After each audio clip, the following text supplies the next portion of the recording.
Hello, and welcome to this podcast.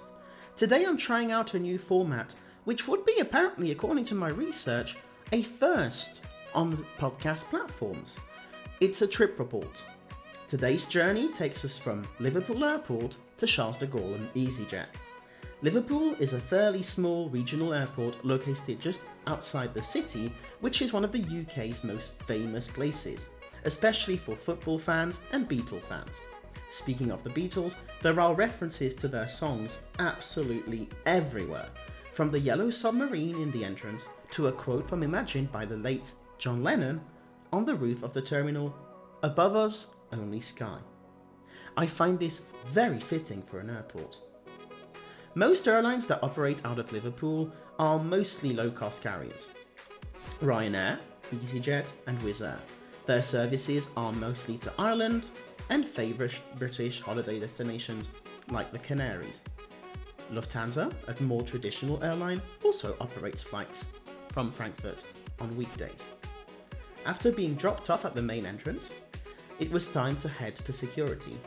Lines today were not too long, so it took just under 10 minutes to clear security. I arrived 2 hours before the flight. I must admit, it wasn't too necessary. You see, if you do not have a bag to check in, then it's very recommended to go to Liverpool Airport an hour and 30 minutes prior to your flight, or else you will be bored. This is because the departure hall is pretty small. It only features 2 pubs and a Swissport lounge, which you can access either by having a Lufthansa frequent flyer status, so, the Star Alliance stuff, a business class ticket with them, or if you paid £30 at the entrance to enjoy the lounge. I did not do that day. For passengers travelling with sandwiches and with a family, there also is a very cute picnic area, with white benches and a mural painting depicting the lush Lancashire countryside in the area next to gate 1 to 10. I've travelled to many airports, and this is by far the cutest feature I have ever seen. Well done, Liverpool Airport.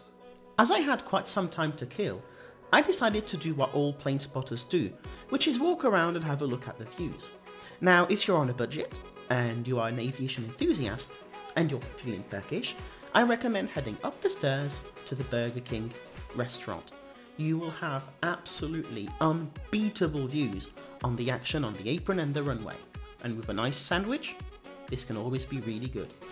If you're more of a pub person, I can't quite remember their names, but there are 2 pubs. One of them is just underneath on the lower level with a view on the runway, and it's also quite nice. Bear in mind there's not many charging facilities all around the airport, with a few plugs in some of the pubs, so if you don't have a plug, or if it's quite busy, then I really recommend you bringing a battery pack with you. This will really help. So after about an hour or so waiting around at the airport, it was time for us to board.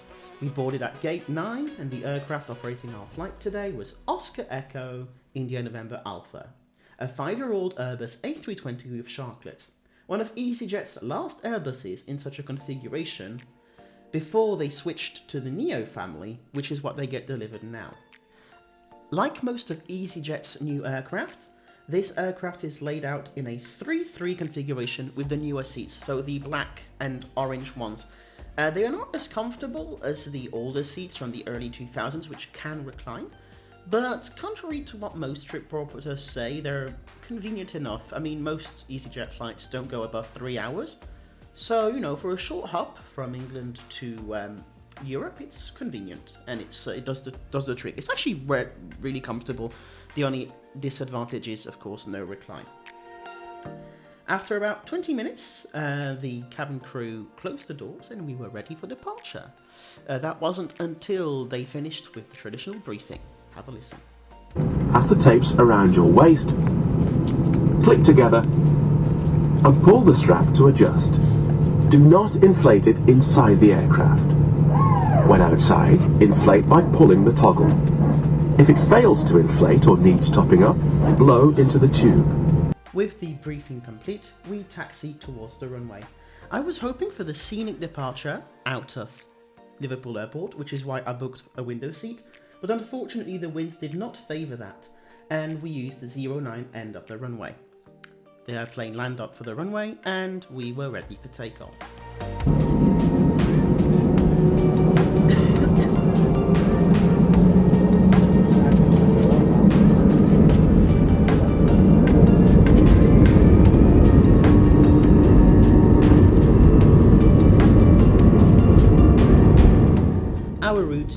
journey took us over Birmingham, Guildford, before reaching the English Channel, cruising at 28,000 and 36,000 feet.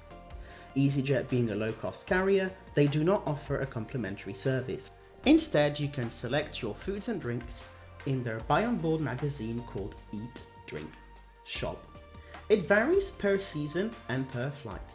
You may find the selection in the seat pocket in front of you or on the app.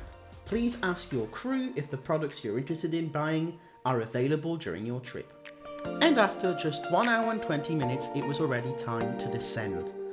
As we approached the easterly runways of Charles de Gaulle, we got a beautiful view of the City of Love and the City of Light, as the sun set over the Eiffel Tower, the Arc of Triumph and La Défense.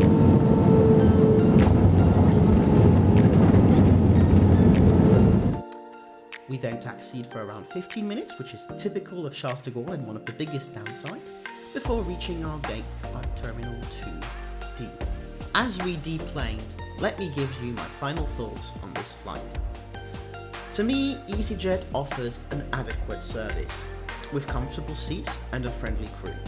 They may not always be the most cost-effective option, as they aren't always cheaper than traditional carriers, and if they are more expensive, of course I would choose British Airways or Air France over them, simply because you get more for your buck in that case. But when they are cheaper, they are by far one of the best airlines in Western Europe. I hope you enjoyed listening to this podcast, and I will see you very soon when I will be reviewing one of the Western Hemisphere's most intriguing airlines, Tunisia. So see you in the end. Bye bye.